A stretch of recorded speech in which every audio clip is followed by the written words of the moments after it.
Judges, scissors, fire. All these elements from the story of the Passion of Joan of Arc find their way into the physical history of this most spiritual of films. From its premiere until the discovery in 1981 in Oslo, Norway, of an intact print of Dreyer's original cut, the film had only been seen over the years in mangled, edited, and censored versions, when it had been seen at all. Here, we'll take a look at the history of these versions and compare clips from two of them against the definitive version, known as the Oslo print. The Passion of Joan of Arc premiered in Copenhagen on April 21, 1928, at the Cinema Palats Teatret. The Danish newspaper BT reported that the Paris premiere was scheduled for a few days later, on May 2nd.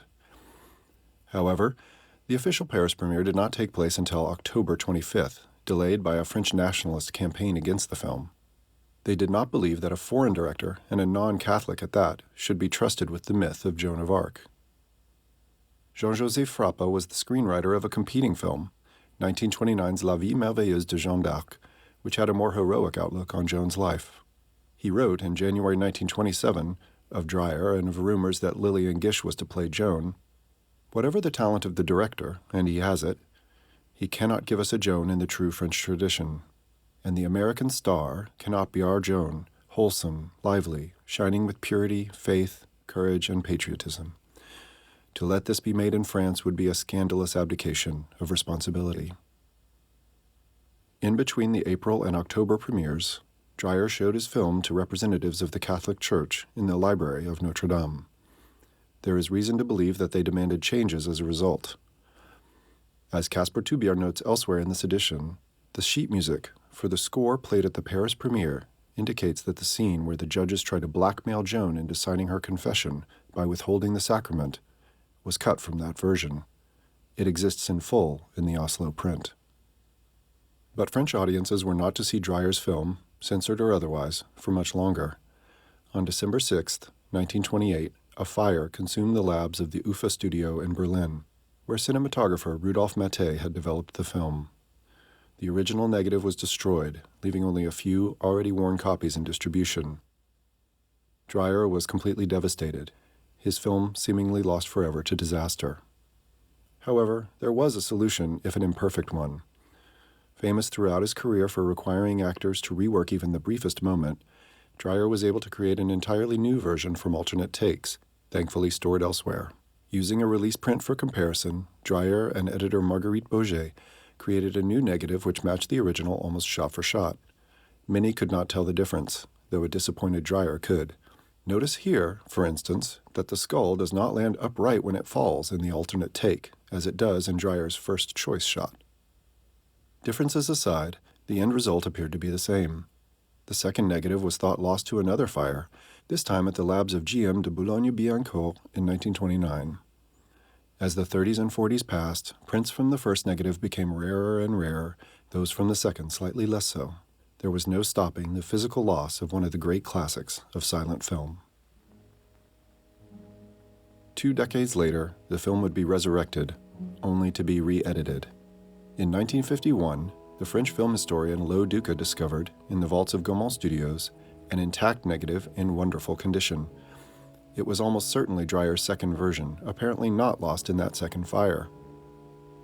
Unfortunately, Duca took this negative and made significant changes, such as this elaborate credit sequence. Using a patchwork score of Bach, Albinoni, and Vivaldi, Duca sonorized the film with an optical soundtrack that cut off the left side of the original picture's framing.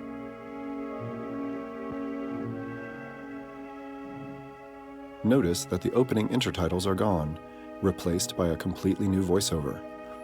This narration refers to the 28 sessions of the historical trial, undermining Dreyer's deliberate decision to collapse all the action into one day. Le 23 mai 1429, Jeanne fut faite prisonnière. Grande fut la joie parmi les Bourguignons et les Anglais. On tenait la pucelle. L'université de Paris était alors le soleil de la chrétienté et clamait sa compétence en matière de foi. Par scrupules religieux et par raison politique, elle soupçonnait la pucelle d'être inspirée du démon. Mais Paris était bourguignon, c'est-à-dire anglais. L'université demanda donc au duc de Bourgogne de lui livrer sa prisonnière. Philippe, Jean de Luxembourg et leurs conseillers anglais eux-mêmes mirent 2 mois à s'y décider. Cochon vint la réclamer, offrant 10 000 francs d'or, rançon d'un prisonnier royal. Conduite à Rouen, Jeanne fut mise au fer. Le procès s'ouvrit le 21 février 1431. Il y eut 28 séances. C'est Jeanne elle-même et non la guerrière.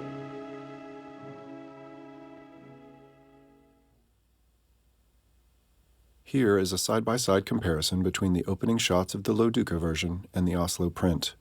Differences in camera motion, facial expression, and character action exist throughout the length of the shot, proving that Duca in fact worked from the second negative. There are various differences.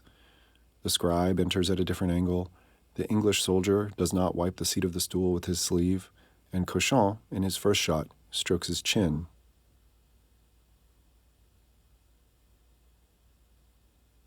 Another example, the bloodletting scene, perhaps the most obvious, if not the most tasteful way to show the difference between the two versions.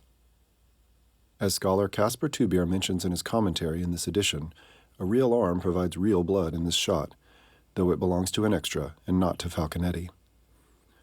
In the Oslo print, no doubt the first take is used. The blood exits with much more vigor. In the alternate version, it has to be coaxed a bit. Wherever possible, Duca replaced intertitles with subtitles. Otherwise, he replaced the original, simple intertitles with text over images of stained glass windows and church pews.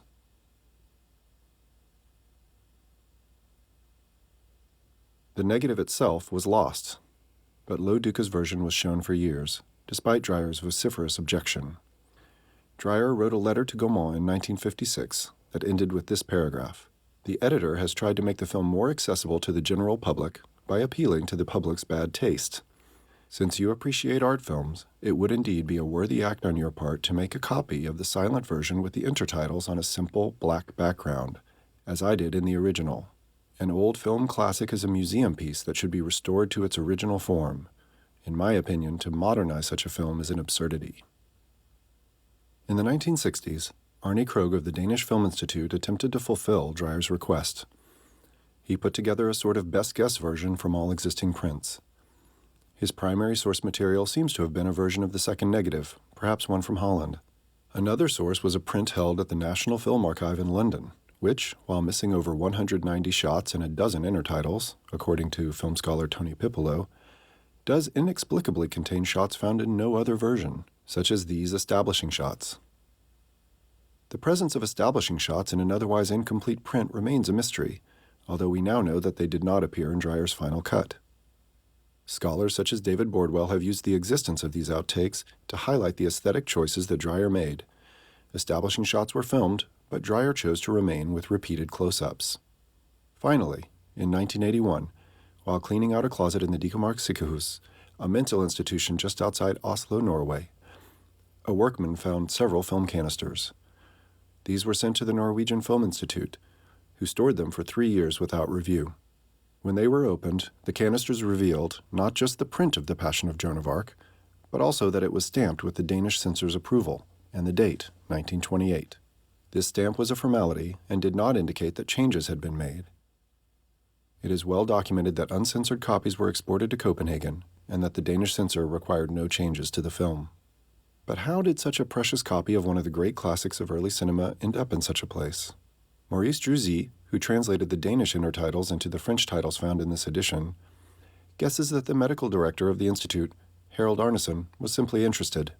He was an amateur historian who had just published a book on the French Revolution. In his article, La Passion de Jeanne d'Arc, a classic film rises from the ashes, Eric Breitbart writes, "There are no records of it ever being shown publicly in Oslo, but program notes found in one of the film cans suggest that the film had been screened privately several times. But after these few screenings, the print was stored away, and no one thought to ask for its return." So, 50 years after being denounced, cut, and burned, The Passion of Joan of Arc was resurrected for a third time, in its visually stunning original version. And thanks to the ongoing work of film institutions such as the Danish Film Institute, Gaumont, the Cinémathèque Française, and the Centre National du Cinéma, Joan should be safe from further disaster.